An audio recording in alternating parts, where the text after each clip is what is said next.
نور تم نے مجھے برباد کر دیا، کیا بگاڑا تھا میں نے تمہارا؟ میں رونے لگی۔ حریم بھی گھٹنوں کے بل نیچے بیٹھ چکی تھی۔ کنزا کیا کچھ ہوا ہے؟ کہاں تھیں تم؟ حریم ہچکچاتے ہوئے مجھ سے پوچھ رہی تھی۔ کنزا کیا ہوا ہے؟ کیا کامیار تمہیں ملا تھا؟ حریم نے میرے کندھے پہ ہاتھ رکھا تو میں نے بری طرح سے اس کا ہاتھ جھٹک دیا۔ تم دونوں نے مجھے برباد کر دیا۔ کاش میں تم لوگوں کی بات ہی نہ سنتی، تم لوگوں کی باتوں میں آ کے اس شخص سے نہ ملاقات کرتی اور نہ مجبوراً کوئی وعدہ کرتی۔ تم دونوں نے مجھے کہیں کا نہیں چھوڑا، برباد کر دیا مجھے۔ خوش ہو جاؤ، جشن مناؤ۔ بہت شوق تھا نا نور تمہیں اپنی بھابھی کی دل برداشتہ باتوں سے جان چھڑوانے کا؟ کیا تمہیں صرف ایک یہی طریقہ ملا تھا کہ تم ایک غیر محرم سے باتیں کرتی رہتی؟ اور پھنسانے کے لیے تمہیں میں ملی تھی؟ تم نے اپنی تصویر کیوں نہیں دی؟ حریم کہنے لگی، کیوں میری جان نکال رہے ہو کنزا؟ کیا ہوا ہے؟ میں نے کہا اس نے زبردستی مجھ سے نکاح کر لیا ہے۔ یہ سن کے نور اور حریم کے تو ہوش اڑے تھے اور میں پھوٹ پھوٹ کے پھر سے رونے لگی۔ اس سے پہلے کہ ہمارے کمرے میں کوئی آتا، حریم نے جلدی سے دروازہ بند کیا۔ یہ کیا کہہ رہی ہو تم؟ نور بے چین ہوئی تھی۔ میں نے کہا سچ کہہ رہی ہوں میں۔ زبردستی وہ مجھے اپنی گاڑی میں بٹھا کے ہوٹل کے کمرے میں لے کے گیا تھا۔ کہنے لگا کہ اگر تم نے نکاح نہیں کیا تو میں تمہیں کمرے سے جانے نہیں دوں گا۔ ہاتھ میں پسٹل پکڑی ہوئی تھی۔ نکاح نامے پہ اس نے مجھ سے سائن لیے ہیں۔ یہ کہہ کے میں رونے لگی۔ حریم اپنا سر پکڑ کے بیٹھ گئی تھی اور نور رونے لگی۔ میں خود کامیار سے بات کروں گی، میں اس سے کہوں گی کہ تم نے بدلہ لینا ہے تو مجھ سے لو۔ پلیز کنزا تم رو مت، میں کچھ بھی کروں گی لیکن میں اس سے ڈیورس دلوا کے رہوں گی تمہیں۔ میں نے اسے بڑے غصے سے دیکھا تھا۔ جانے بھی دو نور، تم کیا کر سکتی ہو؟ تم کچھ بھی نہیں کر سکتی۔ تم نے کچھ کرنا ہوتا نا تو تم پہلے کر چکی ہوتی۔ تم لوگ مجھے نہ پھنساتے۔ میری غلطی صرف یہ ہے کہ تم لوگوں کی باتوں میں آ کے میں نے اس سے وعدہ کیا اور وہ ابھی تک اپنے اس وعدے پہ قائم تھا۔ اسے باقی کچھ یاد نہیں ہے۔ اسے یہ یاد نہیں ہے کہ دوستی نور نے کی تھی۔ اسے یہ یاد نہیں ہے کہ کھیل کس نے شروع کیا تھا، تماشا کس نے لگایا تھا۔ اسے بس یہ یاد ہے کہ میں نے اس سے وعدہ کیا تھا۔ اسے اس بات کا احساس تک نہیں ہے کہ میں نے وعدہ کیوں کیا تھا۔ اس نے میرے پاس کوئی راستہ نہیں چھوڑا تھا اور ابھی بھی کوئی راستہ نہیں چھوڑا۔ اگر میں سائن نہ کرتی تو مجھے آنے نہ دیتا، اور اگر میں رات تک گھر نہ پہنچتی تو مجھے اس گھر سے دھکے مار کے نکال دیا جاتا۔ حریم کہنے لگی، جو ہوا بہت برا ہوا، بہت زیادہ برا ہوا ہے۔ ایسا کرتے ہیں ہم رافع سے بات کرتے ہیں۔ میں نے اس کے سامنے ہاتھ جوڑے، میں نے کہا بس کر دو حریم، بہت بنا لیا تم لوگوں نے میرا تماشا۔ میں تو اس وقت کو پچھتا رہی ہوں، میں نے تم لوگوں کی بات مانی تو مانی کیوں؟ کاش میں دوستی میں خود غرض ہو جاتی جیسے نور ہو گئی۔ دیکھ لو کیسی سکون کی زندگی جی رہی ہے، اسی بھابھی کے بھائی سے شادی کر کے اسی کے میکے میں رہ کے اچھی زندگی گزار رہی ہے، جس کی باتوں سے یہ کہتی تھی کہ مجھے ڈپریشن ہو جاتا ہے، اور اس ڈپریشن کا علاج اس نے اس کمبخت سے بات کر کے نکالا جو میری زندگی کا عذاب بن گیا۔ تم لوگوں کا کیا گیا بتاؤ مجھے؟ نور تمہارا کیا گیا؟ تمہاری شادی ہو گئی، گھر آباد ہو گیا، حریم کی بھی شادی ہوگی، اس کا بھی گھر آباد ہو گیا، اور میں مجبور ہوں، میں اس کمینے سے نکاح کر کے آئی ہوں، اور جب میرے گھر والوں کو پتہ چلے گا تو دھکے دے کے نکالیں گے مجھے۔ تم دونوں کا کچھ نہیں گیا، زندگی میری برباد ہو کے رہ گئی۔ حریم بھی رونے لگی۔ پلیز خدا کے لیے کنزا چپ ہو جاؤ۔ نور کہنے لگی، سارا قصور میرا ہے، اللہ کرے میں مر جاؤں۔ مجھے نہیں پتا تھا کنزا کہ میں تمہیں اتنی بڑی تکلیف دے دوں گی۔ حریم نے مجھے بازو سے پکڑ کے زمین سے اٹھا کے بیڈ پہ بٹھایا۔ کہنے لگی، تم یہاں بیٹھو، رونا بند کرو، کوئی نہ کوئی حل نکال لیں گے۔ میں نے کہا کوئی حل نہیں نکلے گا، کچھ بھی نہیں ہوگا۔ حریم کمرے سے باہر گئی، نور سے کہنے لگی، دروازہ لاک کر لو کیونکہ گھر میں چچی بھی موجود ہے، کسی کو بھنک بھی پڑ گئی تو قیامت آ جائے گی۔ نور نے جلدی سے دروازہ لاک کیا۔ مجھے کہنے لگی، پلیز مجھے معاف کر دو۔ میں نے کہا، نور تم چپ کر جاؤ، خدا کے لیے میرا دماغ پھٹ جائے گا، تمہیں اندازہ نہیں ہے میرے ساتھ ہوا کیا ہے۔ نور کہنے لگی، کیا اس نے تمہارے ساتھ کچھ اور بھی کیا ہے؟ یہ سن کے میرے دماغ کی رگیں یوں تھیں کہ پھٹ جائیں گی۔ میں نے کہا نہیں، اس نے میرے ساتھ کوئی غیر اخلاقی حرکت نہیں کی، لیکن زبردستی نکاح تو کیا ہے نا۔ کچھ دیر کے بعد دروازے پہ دستک ہوئی تو نور نے دروازہ کھول دیا۔ حریم ٹھنڈے پانی کا گلاس لے کے آئی تھی، کہنے لگی یہ پیو۔ دروازہ دوبارہ سے بند ہو گیا۔ میرا حلق ویسے بھی خشک تھا، میں نے ایک ہی گھونٹ میں سارا پانی پیا۔ حریم کہنے لگی کہ دیکھو ہم خلا لے لیتے ہیں، کسی کو کچھ پتہ بھی نہیں چلے گا، سب کچھ رازداری سے ہو جائے گا۔ میں نے کہا کیسے ہو جائے گا؟ عدالت میں بلایا جائے گا۔ وہ کہنے لگی تو تم نقاب کر کے چلی جاؤ گی نا، دیکھو کچھ بھی پتہ نہیں چلے گا، ہم تینوں کل ہی وکیل کے پاس جاتے ہیں۔ حریم کی بات سن کے نور کہنے لگی وکیل کا جو بھی خرچہ ہوگا وہ میں دینے کو تیار ہوں، بس ایک بار اس مصیبت سے جان چھوٹ جائے۔ حریم کہنے لگی کہ دیکھو اگر ایک بار تمہیں خلا ہو گئی تو وہ دوبارہ تم سے نکاح کر ہی نہیں سکتا۔ میں نے کہا اور اگر اس نے مجھے نہ چھوڑا تو؟ حریم کہنے لگی سوال ہی پیدا نہیں ہوتا، خلا تمہارا حق ہے۔ یہ سن کے میرا دل کچھ مطمئن سا ہوا تھا۔ میں نے کہا کسی کو پتہ تو نہیں چلے گا نا حریم؟ حریم کہنے لگی نہیں، ہم کسی کو کانوں کان کوئی خبر نہیں ہونے دیں گے۔ حریم کہنے لگی تم پریشان نہ ہو۔ پھر وہ نور سے کہنے لگی تم بھی پریشان نہ ہو۔ نور کہنے لگی میں کنزا کی گنہگار ہوں، مجھے ذرا بھی اندازہ ہوتا تو میں خدا کی قسم کبھی ایسا نہ کرتی۔ مجھے نہیں پتا تھا کہ میری یہ غلطی میری ہی دوست کو اتنی بڑی مصیبت میں ڈال دے گی۔ بہرحال کچھ دیر کے بعد نور جا چکی تھی۔ حریم کے بے حد اصرار پہ میں نے صرف دودھ کا ایک گلاس پیا، کھانا نہیں کھایا تھا کیونکہ میری تو بھوک مر چکی تھی۔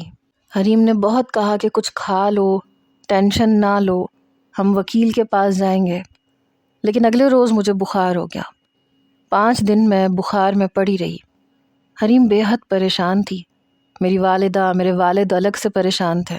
مدثر بھائی مجھے ڈاکٹر کے پاس 3 بار لے جا چکے تھے، کسی بھی ڈاکٹر کی کوئی بھی دوائی مجھ پہ اثر نہیں کر رہی تھی، میرا بخار ٹوٹنے کا نام نہیں لے رہا تھا، اور ڈاکٹر حیران تھے کہ جب انہیں کوئی انفیکشن نہیں ہے تو ان کا بخار کیوں نہیں اتر رہا۔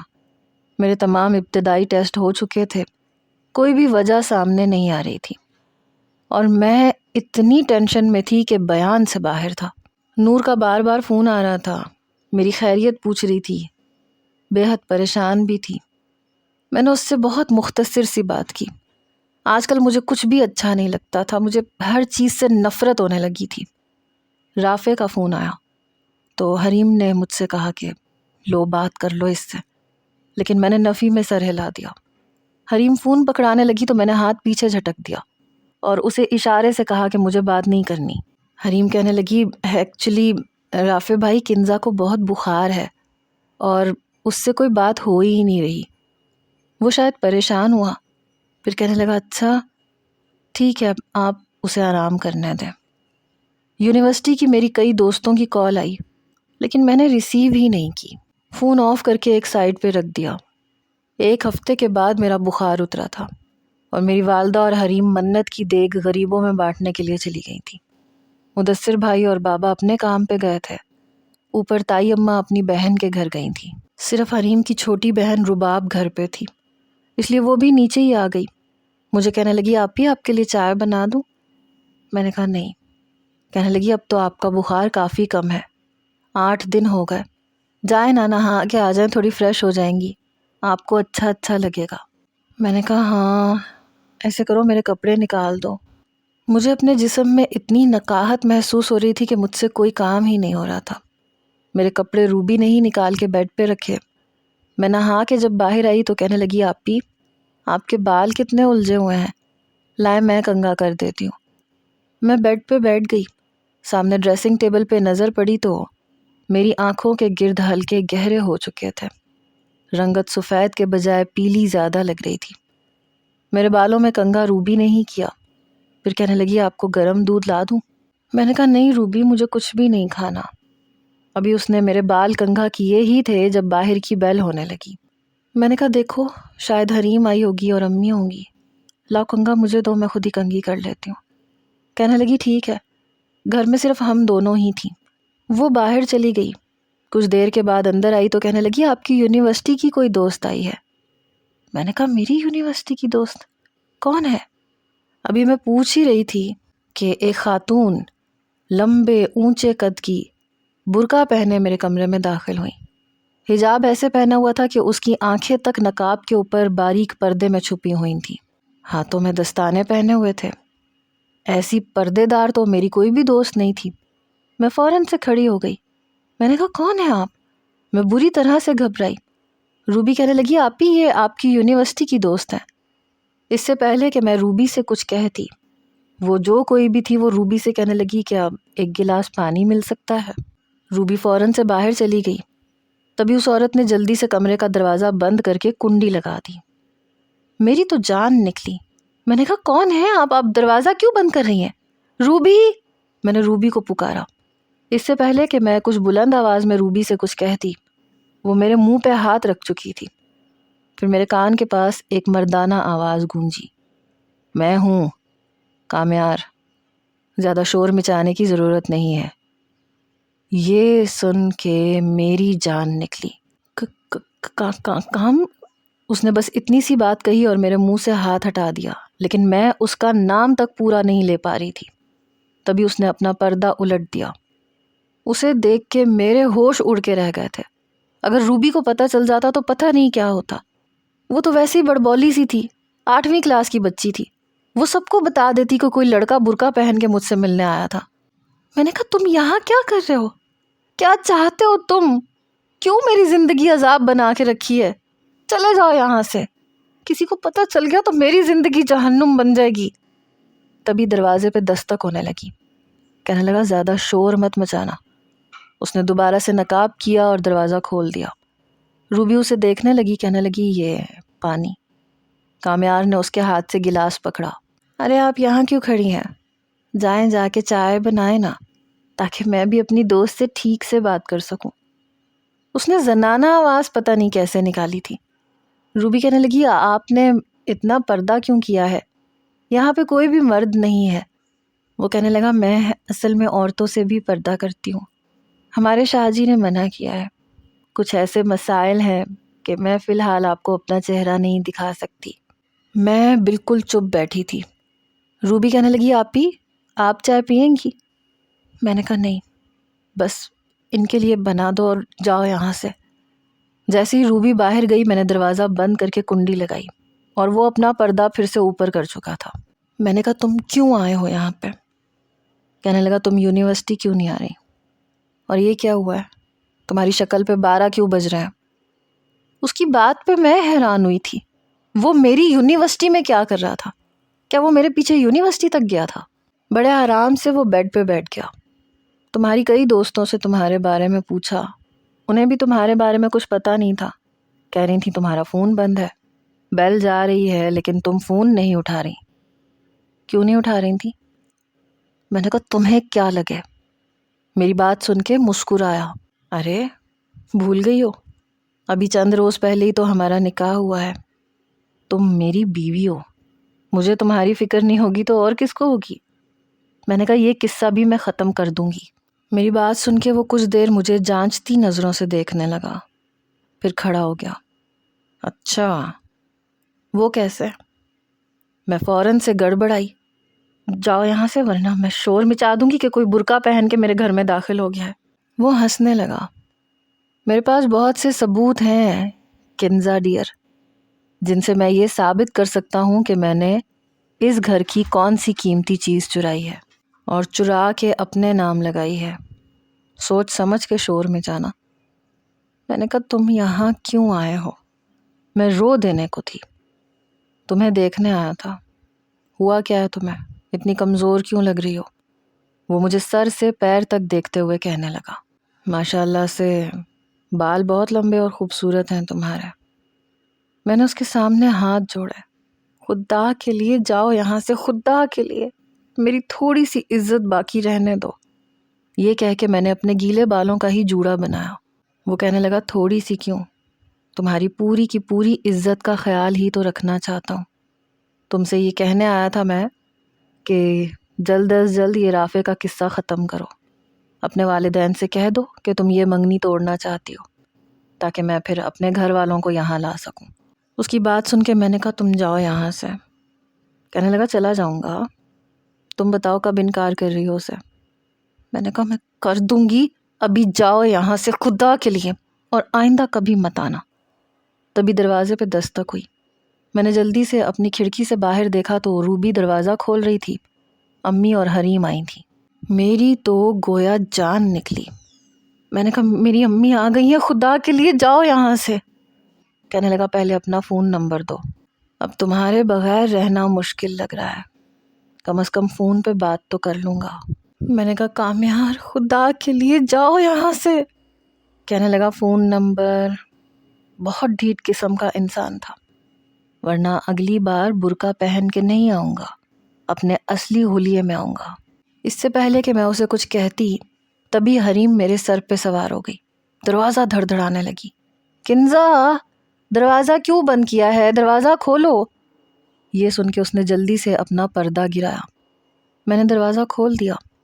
حریم کامیار کو دیکھ کے میری طرف دیکھنے لگی۔ یہ کون خاتون ہے؟ اس سے پہلے کہ میں کچھ کہتی کامیار زنانہ آواز میں بولا، میں اس کی یونیورسٹی کی دوست ہوں۔ اچھا کنزا میں جاتی ہوں، اپنا خیال رکھنا۔ یہ کہہ کے وہ باہر نکل گیا۔ حریم اسے دیکھتی رہ گئی۔ باہر روبی چائے کا کپ لے کے کھڑی تھی۔ ارے آپی آپ نے چائے تو پی ہی نہیں۔ ارے نہیں مجھے جلدی ہے، میں پھر کبھی پیوں گی، اپنی آپی کو پلا دو۔ یہ کہہ کے وہ میری والدہ سے سلام کر کے باہر نکل گیا۔ جب وہ گیٹ سے باہر نکلا، دروازہ بند ہوا تو میرا سانس بحال ہوا۔ میں دوبارہ سے اپنے کمرے میں آ گئی۔ حریم کہنے لگی یہ کون تھی اتنے نقاب اور پردے میں؟ میں نے کہا تھی نہیں، یہ تھا۔ حریم کہنے لگی کیا مطلب تمہارا؟ وہ بوکھلائی۔ میں نے کہا یہ کامیار تھا۔ یہ سن کے حریم کی حیرت سے آنکھیں پھیلی تھیں۔ اس کی اتنی جرت، یہ گھر تک آ گیا؟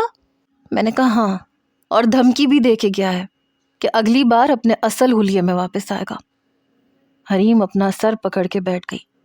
ایک تو تمہیں بخار ہو گیا، ورنہ میرا ارادہ تھا ہم فوراً وکیل کے پاس جاتے۔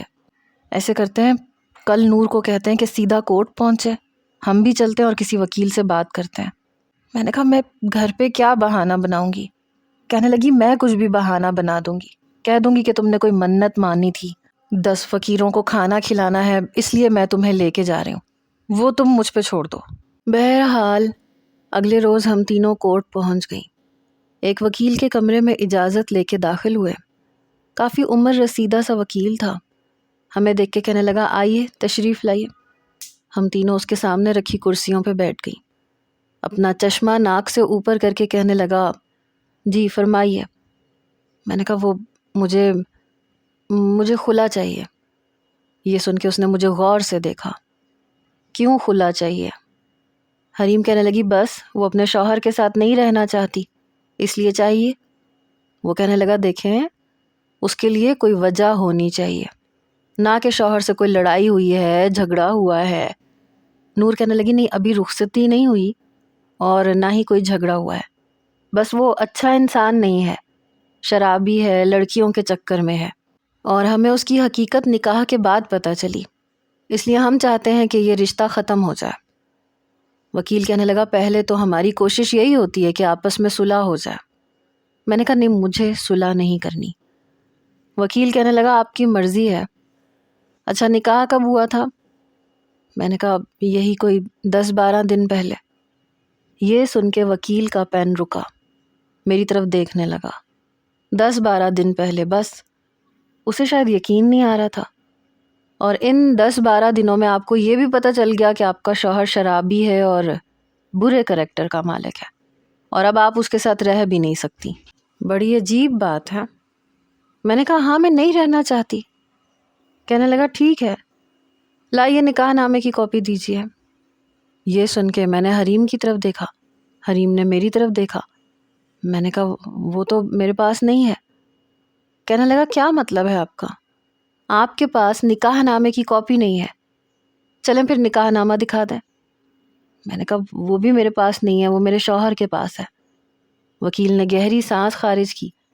محترمہ آپ شاید میرا وقت ضائع کرنے آئی ہیں۔ بنا نکاح نامے کے میں کیسے خلا کے لیے مقدمہ دائر کر سکتا ہوں؟ آپ پہلے جائیں اپنے شوہر سے نکاح نامہ لے کے آئیں، میرے پاس نکاح نامے کی کاپی ہوگی تبھی تو میں ان پہ مقدمہ کر سکتا ہوں، یوں تو کیس نہیں ہوتا۔ یہ سن کے ہم تینوں پریشان ہوئی تھیں۔ حریم کہنے لگی اچھا ٹھیک ہے ہم لے کے آئیں گے. ہم لوگ باہر آ گئے. حریم کہنے لگی یہ تو بڑی گڑبڑ ہو گئی، وہ تو کبھی بھی تمہیں نکاح نامہ نہیں دے گا. میں نے کہا میں تو بہت بڑی مصیبت میں پھنس گئی ہوں. نور اور حریم بھی پریشان ہوئی. نور اپنے گھر جا چکی تھی اور ہم واپس اپنے گھر آ چکے تھے. مجھے سمجھ نہیں آ رہی تھی کہ میں کیا کروں اور کیا نہ کروں. حریم کہنے لگی تمہارے پاس کامیار کا کوئی فون نمبر ہے؟ میں نے کہا نہیں میرے پاس تو نہیں ہے، شاید نور کے پاس ہوگا. حریم نے فوراً نور سے کامیار کا نمبر پوچھا. یوں تو وہ ڈیلیٹ کر چکی تھی لیکن اسے زبانی یاد تھا. فون حریم نے کیا اور اپنے موبائل سے ہی کیا، اور فون کامیار نہیں اٹھایا تھا. حریم نے موبائل اسپیکر پہ رکھا ہوا تھا، ہم دونوں ہی اس کی بات سن سکتی تھیں. کامیار کہنے لگا جی کون؟ حریم کہنے لگی میں حریم بات کر رہی ہوں، کنزا کی بھابی. کہنے لگا او بھابی جی کیسی ہیں آپ؟ میرے خیال سے تو آپ بالکل ٹھیک ہوں گی. اچھا یہ بتائیں میری زوجہ محترمہ کیسی ہیں؟ حریم کہنے لگی دیکھو یوں زبردستی سے نکاح نہیں ہوتا. اگر لڑکی کی دلی رضامندی شامل نہ ہو تو نکاح ہو بھی جائے تو اسے نکاح نہیں کہتا ہے. وہ کہنے لگا ہاں لیکن قانون نکاح نامے کو مانتا ہے اور میرے پاس وہ ہے. بائی دا وے آپ لوگ وکیل کے پاس کیوں گئی تھی؟ یہ سن کے ہم دونوں ہی اپنی جگہ سے اچھل پڑی تھیں. اسے کیسے پتا تھا؟ حریم کہنے لگی کیا مطلب ہم تو کہیں نہیں گئی. وہ ہنسنے لگا. بھابی جی کیوں جھوٹ بول رہی ہیں؟ میں آج کل آپ لوگوں کا ہی تو پیچھا کرتا ہوں، مجھے دوسرا اور کوئی کام نہیں ہے. میں نے خود آپ کے رکشے کا پیچھا کیا تھا اور اس وکیل سے بھی مل چکا ہوں میں جس کے پاس آپ تینوں گئی تھی. بھابی جی میری بیوی اور میرے بیچ میں آنے کی کوشش نہ کرنا، ورنہ مجھ سے برا تو ویسے بھی آپ لوگوں کے لیے کوئی اور ہے نہیں اور کوئی اور ہوگا بھی نہیں. اسے ورغلانے کی کوشش مت کرو. بہت پیار سے سمجھا رہا ہوں تمہیں، ورنہ اگر تم باز نہیں آئی تو یاد رکھنا تمہارے شوہر کے ساتھ اس گھر میں داخل ہوں گا. رافع کا قصہ ختم کرو، صرف 3 دن دے رہا ہوں تمہیں. چوتھے دن رات کا کھانا تم لوگوں کے گھر کھاؤں گا، اور یہ کامیار سکندر کا وعدہ ہے تم سے. خیال رکھنا میری بیوی کا. Good bye. وہ اپنی بات کہہ کے فون بند کر چکا تھا اور ہم دونوں ششدر سی ایک دوسرے کو دیکھنے لگی. وہ بہت چالاک اور عیار قسم کا نوجوان تھا. میں نے کہا سن لی تم نے اس کی بات؟ وہ کہنے لگی یہ ہوتا کہاں ہے؟ ہماری گلی تو اتنی چوڑی نہیں ہے کہ وہاں پہ کوئی بھی گاڑی کھڑی ہو سکے اور اس میں ایک نوجوان بیٹھا ہوا ہو اور کوئی غور بھی نہ کرے یا کوئی اس سے یہ نہ پوچھے کہ یہاں کیوں کھڑے ہو. یہ دیکھنا پڑے گا. میں نے کہا تم کیا کر لو گی دیکھ کے کیا کرو گی بتاؤ؟ ابھی میں انہی باتوں سے نکل نہیں پائی تھی کہ میرے فون پہ رافع کی کال آنے لگی. حریم کہنے لگی فون اٹھاؤ. میں نے کہا مجھے نہیں کرنی اس سے بات، امی سے کہہ کے انکار کر دو. میں ضد ہو چکی تھی، تنگ آ چکی تھی میں. حریم کہنے لگی تم فون تو اٹھاؤ، بات تو کرو. میں نے فون اٹھایا. ہیلو کیسی ہو کنزا؟ میں نے کہا ہاں میں ٹھیک ہوں. بخار اتر گیا تمہارا؟ میں نے کہا ہاں اتر گیا. وہ شوق ہو کے کہنے لگا میری جدائی تو دل پہ نہیں لے لی. میں نے کہا نہیں ایسی کوئی بات نہیں ہے، موسمی بخار تھا. اصل میں مجھے تم سے یہ کہنا تھا کہ مجھے تمہارے ڈاکیومنٹس بنوانے ہیں، کیونکہ اگر میں 8 مہینے بعد آؤں گا تو پھر ہماری شادی ہوگی، تو پھر ڈاکیومنٹس بنوانے میں مزید 1 سال لگ جائے گا. اس لیے میں چاہ رہا تھا کہ ویڈیو کال پہ ہمارا نکاح ہو جاتا. میرے والدین تمہارے فادر سے بات کر چکے ہیں، ہمارا نکاح ہوگا اور کاغذات میرے پاس آ جائیں گے، اور پھر میں یہاں کے ڈاکیومنٹس تیار کروا لوں گا. تمہارا ویزا لگوانا ہے، بہت سارے کام ہیں، ان کاموں میں خاصا وقت لگتا ہے اور کاغذی کارروائی میں تو بہت ہی ٹائم لگ جاتا ہے. میرا تو رنگ فک پڑا تھا. میں نے کہا نہیں ابھی نہیں. مجھے سمجھ میں نہیں آ رہا تھا کہ کیا کروں. کیا بات ہے کنزا؟ کیا کوئی اور بات ہے؟ تم ہر بار شادی سے انکار کیوں کرتی ہو؟ تم جانتی ہو نا میں منگنی کے حق میں بالکل بھی نہیں تھا. مجھے شادی کرنی تھی، بلکہ مجھ سے غلطی ہو گئی. مجھے تم سے نکاح کر لینا چاہیے تھا تاکہ یہ کاغذات بنوانے میں مجھے مشکل نہ پیش آتی. اور منگنی میں نے تمہارے کہنے پہ کی تھی. اب تم نکاح سے بھی منع کر رہی ہو. 8 مہینے بعد میں آؤں گا تو نکاح ہوگا، پھر شادی ہوگی، پھر پیپر بنانے میں میرے لیے اور مشکل ہو جائے گی. مجھے تمہیں اپنے ساتھ لے کے جانا ہے، تم کیوں انکار کر رہی ہو؟ کیا کوئی اور بات ہے؟ حریم مجھے کہنے لگی کہ اسے کہو کوئی اور بات نہیں ہے، تمہیں کوئی اعتراض نہیں ہے. میں نے حریم کو گھورا اور فون بند کر دیا. حریم کہنے لگی تمہارا دماغ تو ٹھیک ہے. میں نے کہا میں کیسے کہہ دوں کہ کوئی مسئلہ نہیں ہے؟ تمہیں نہیں پتا اتنا بڑا 6 فٹ کا مسئلہ میرے سر پہ منڈلا رہا ہے. میرے سر میں درد شروع ہو چکا تھا. میں بیڈ پہ بیٹھ گئی. دوبارہ سے رافع کی کال آنے لگی. حریم کہنے لگی میں بات کرتی ہوں. میں نے کہا اسے کوئی آس امید مت دلاؤ تو بہتر ہے. حریم میری طرف دیکھنے لگی، پھر کہنے لگی کیا تم رافع سے محبت نہیں کرتی؟ میں چڑ چکی تھی. میں نے کہا مجھے تو اس لفظ سے بھی نفرت ہے، میں کسی سے بھی محبت نہیں کرتی. میری بات سن کے وہ کہنے لگی تم اس وقت ٹینشن میں ہو. پھر سے رافع کی کال آنے لگی. حریم نے اٹھایا. وہ کنزا واش روم میں ہے، آپ پریشان نہ ہو، ایکچولی اس کے سیمسٹر کے پیپر ہے نا، تو کافی سٹریس میں ہے. آپ پلیز 10-12 دن کا ویٹ کر لیں، جیسے ہی اس کے پیپر ختم ہوں گے پھر نکاح بھی ہو جائے گا. وہ کہنے لگا تو یہ بات مجھے کنزا بھی بتا سکتی تھی. آپ بتائیں بھابھی، بس یہی بات ہے نا، کوئی اور بات تو نہیں ہے؟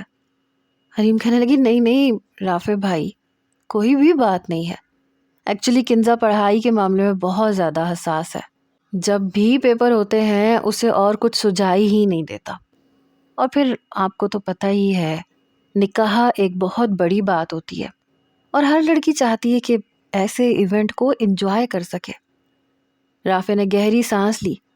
بھابھی آپ کو نہیں پتا میں کتنا پریشان ہو گیا تھا.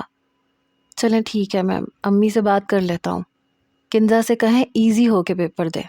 میں کال بھی نہیں کروں گا، میں اسے ڈسٹرب بھی نہیں کروں گا. حریم کہنے لگی بہت شکریہ آپ کا. بہرحال حریم نے بات کو رفع دفع کیا.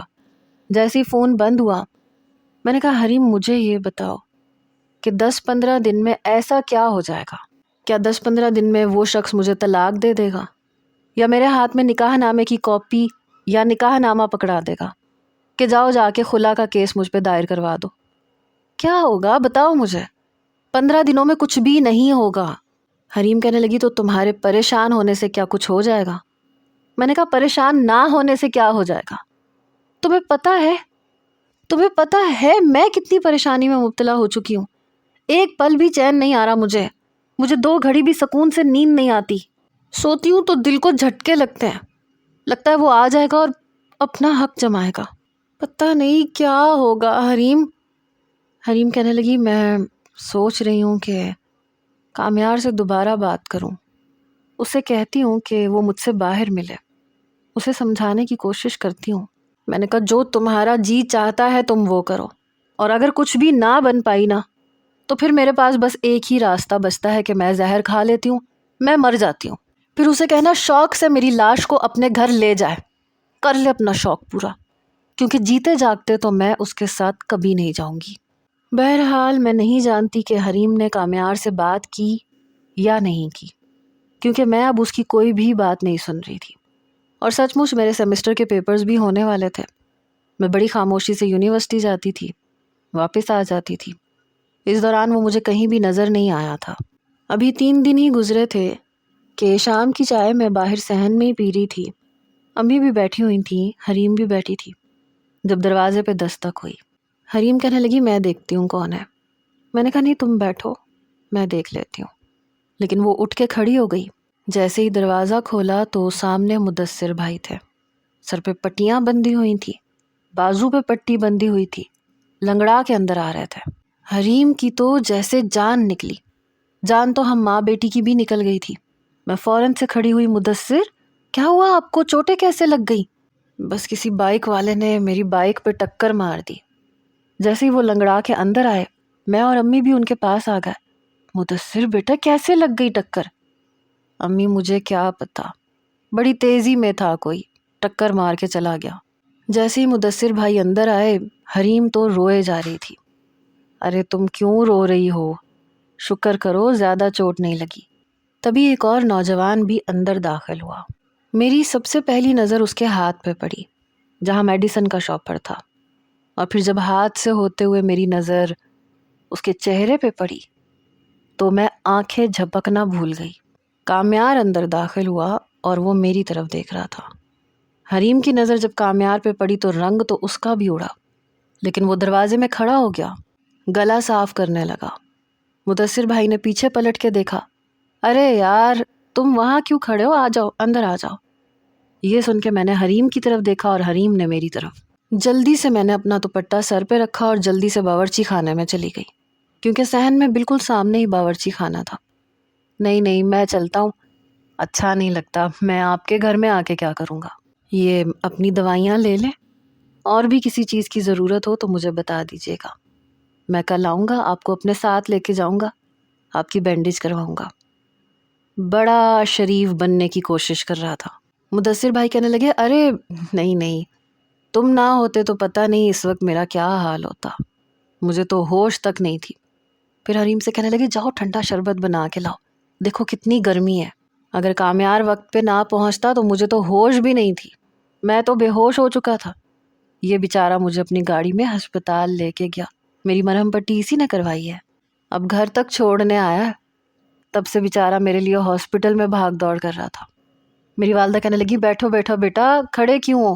جلدی سے میری والدہ نے اسے کرسی دی، وہ بھی بڑے مزے سے بیٹھ گیا۔ میں کچن کی آدھی کھلی کھڑکی سے اسے دیکھ رہی تھی۔ حریم بھی کچن میں آ گئی۔ 100 کمینے مرے ہوں گے جب یہ کمینہ پیدا ہوا تھا، یقیناً اسی نے ایکسیڈنٹ کروایا مدثر کا، اور خود اس کی نظر میں ہیرو بن کے یہاں آ گیا۔ میں نے کہا، حریم چوہے مار دوا پڑی ہے کیا گھر میں؟ یہ سن کے وہ ڈر گئی، کیا کرنی ہے تم نے؟ دیکھو کنزا، میں تمہیں خودکشی کرنے نہیں دوں گی۔ میں نے کہا، نہیں، میں روح افزا میں تھوڑی سی چوہے مار دوا ڈال کے اس کو دے دوں تاکہ یہ مر جائے اور میری جان چھوٹ جائے۔ حریم کہنے لگی، ہاں، اور میں جیل چلی جاؤں؟ ظاہر سی بات ہے، ایسی باتیں چھپیں گی تو نہیں۔ فی الحال تو اس کے لیے شربت بنا رہی تھی وہ، میں کچن کے کیبنٹ کھول کے چوہے مار دوائی ڈھونڈ رہی تھی۔ پتہ نہیں کیوں مجھے بالکل بھی خوف نہیں آ رہا تھا کہ میں کرنے کیا جا رہی ہوں۔ حریم کہنے لگی، کیا کر رہی ہو؟ وہ بڑا چلاک ہے، ہو سکتا ہے وہ کمینہ پہلا گھونٹ مدثر کو پلا دے کہ آپ پئیں، پھر کیا کریں گے ہم؟ تمہیں پتہ ہے نا کتنا تیز لڑکا ہے، جہاں ہماری عقل ختم ہوتی ہے وہاں سے اس کی عقل شروع ہوتی ہے۔ حریم کی بات بھی ٹھیک تھی، ایسا ہو بھی سکتا تھا، اور ویسے بھی حریم نے پورا جگ شربت کا بنایا تھا۔ ٹرے میں جگ اور 2 گلاس رکھ کے وہ باہر چلی گئی، اور میں دوپٹہ درست کر کے کچن سے باہر آئی اور فوراً اندر لاؤنج میں چلی گئی۔ اوہو، ویری سوری، یہ شربت میرے اوپر گر گیا، واش روم کہاں ہے، میں اسے صاف کر لوں؟ حریم کہنے لگی، جی اندر آئیں، اندر ہے۔ میری والدہ مدثر بھائی کے پاس ہی بیٹھی تھیں، پوچھ رہی تھیں کہ کیا ہوا، کیسے ہوا۔ وہ حریم کے ساتھ ہی اندر آیا۔ اندر آتے ہی اس کی ساری شرافت ایک طرف ہوئی۔ میں لاؤنج کے صوفے پہ بیٹھی تھی، بڑے آرام سے وہ واش روم جانے کے بجائے میرے پاس آ کے صوفے پہ بیٹھ گیا۔ میری تو گویا جان نکلی۔